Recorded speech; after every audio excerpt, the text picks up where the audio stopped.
Merci. Et moi, c'est Moustapha El Hadji Adam.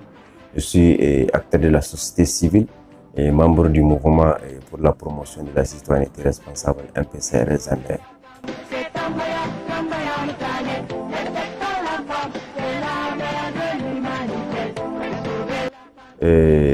Monsieur le journaliste, merci davantage. Vous venez d'évoquer un sujet très intéressant, très pertinent et surtout d'actualité. La violence conjugale, et d'une manière générale, j'allais vous dire que c'est quelque chose qui n'est pas bien et c'est quelque chose de très négatif. On pense qu'en tant qu'acteur de la société civile, une fois qu'on se rend compte qu'il y a ces cas de choses, qu'on dénonce ça, qu'on demande surtout aux autorités et de tous les pays de ce monde de prendre les dispositions afin de freiner effectivement cela. Au Niger, c'est aussi quelque chose qu'on est en train effectivement de constater que ce qui est malheureux, c'est du jour au lendemain, cette question de violence conjugale est en train de prendre une ampleur sérieuse parce que vous n'êtes pas seul de savoir, il faut causer et avec les parents dans les quartiers et dans les villages et vous allez vous rendre compte qu'il y a beaucoup de hommes qui sont en train d'exercer de la violence physique sur leurs propres femmes. Et rien que le mois passé, nous avons causé avec quelqu'un qui nous fait cas de leurs voisins. Il a fallu qu'il les menace d'avoir de porter plainte à la justice pour qu'il puisse temporiser à taper sa femme.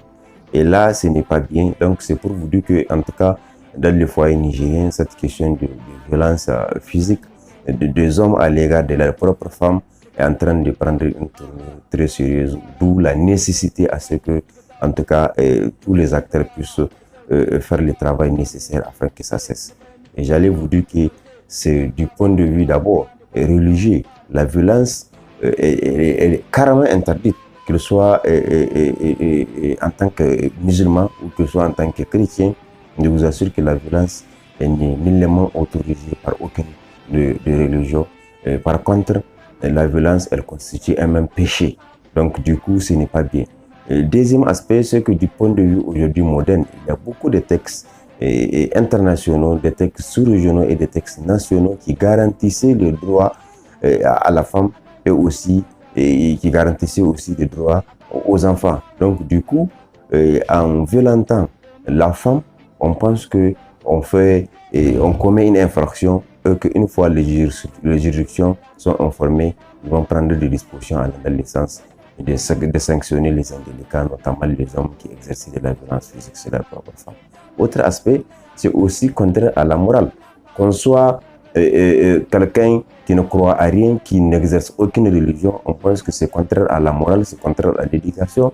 La femme, elle est la sœur de nous tous. La femme, elle est épouse de nous tous. La femme, elle est notre petite sœur. La femme, elle est notre compagnon de vie.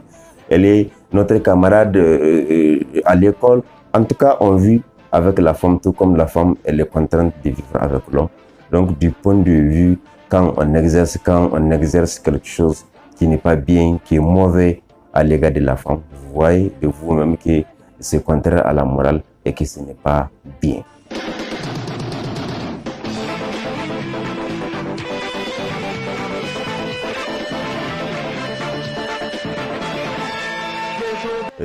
Merci davantage. En ce qui concerne les dispositions, moi je pense que les autorités en ont déjà pris assez de dispositions par rapport à cela.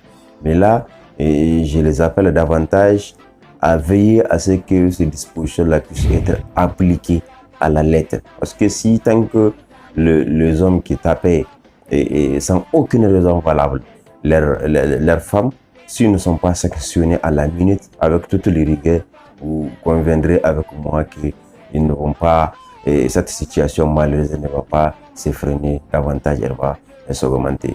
Donc là, les autorités ils doivent tout faire pour effectivement respecter ces textes qu'eux-mêmes ils en ont pris conscience de les prendre et de, comment on appelle ça, et de les mettre sur pied. Donc là, ils doivent les respecter. Mais aussi, ils doivent aussi, parce que la situation, comme je l'ai dit, elle date de longtemps, mais au Niger, elle est en train de prendre davantage une autre tournée.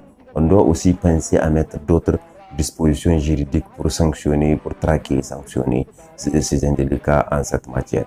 Et en termes de conseils que j'ai à donner, et ça c'est à 3 niveaux, à l'endroit des victimes, à l'endroit des autorités, et à l'endroit effectivement des hommes. Les hommes, ils doivent comprendre que, comme je l'ai dit, la femme, elle est notre maman, elle est notre épouse, elle est notre partenaire de tous les jours, on doit la respecter. Et à la violentant physiquement ou à la violentant psychologiquement, en l'humiliant, en la maltraitant, en tout cas, on ne fait pas du bien à nous. Et que c'est contraire à notre éducation, c'est contraire à la morale humaine et qu'on doit cesser cela. Autre chose aussi, que les hommes doivent comprendre qu'en la violentant, si toutefois elle porte plainte, en tout cas, on peut toutefois aller en prison à cause de cela. Et que du coup aussi, on commet un péché du point de vue religieux. Donc, d'où, vous voyez, violenter, exercer de la violence physique sur une femme, ce n'est pas bien, c'est très mauvais. Et que certainement l'histoire va nous rattraper. Donc les hommes, ils doivent cesser, parce que si tu exerces la violence sur ta propre femme, il faut te dire que toi-même tu as des enfants, femmes qui seront mariées, qui seront épouses effectivement de quelqu'un qui, à tout moment, si l'autre là il exerce la violence, elle, tu ne seras pas content, donc du coup, il ne faut pas exercer de la violence. Donc voilà ce que je tiens à donner comme conseil à l'égard de mes frères hommes. Maintenant, à l'égard des femmes victimes, elles doivent prendre conscience et de prendre tout le courage et de surmonter tout ce qui est culturel, tout ce qui est dit dans le couloir pour porter plainte. En tout cas, c'est seulement en portant plainte, elles vont elles-mêmes s'aider entre elles, parce que quand tu portes plainte, tu seras mis dans tes droits et qu'il y en a encore d'autres qui sont dans la même situation que toi, à qui effectivement tu vas offrir une porte et qu'elle aussi elle va emprunter tes voies. Donc du coup, une fois elles sont victimes de ce genre de violations, elles ne doivent pas hésiter de porter plainte à l'égard des autorités, à l'égard des structures de la société civile qui sont en train d'œuvrer dans les cadres de défense des droits des femmes. Maintenant, à l'égard des autorités, et c'est surtout à leur égard qu'ils doivent davantage, comme je l'ai dit tout de suite, il y a des dispositions juridiques, mais on doit l'appliquer et on doit effectivement faire en sorte qu'en toute objectivité, que les indélicats puissent être jugés en toute objectivité, afin que, surtout aussi les autorités, ils doivent sensibiliser les textes là.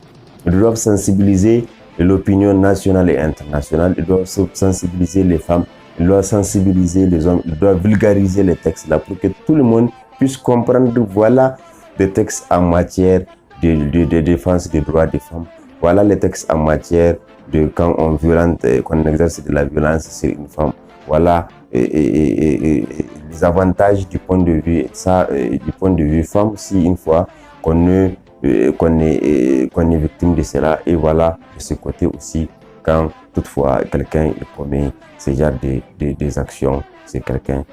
Voilà ce que j'ai à donner comme conseil à l'égard des autorités politiques.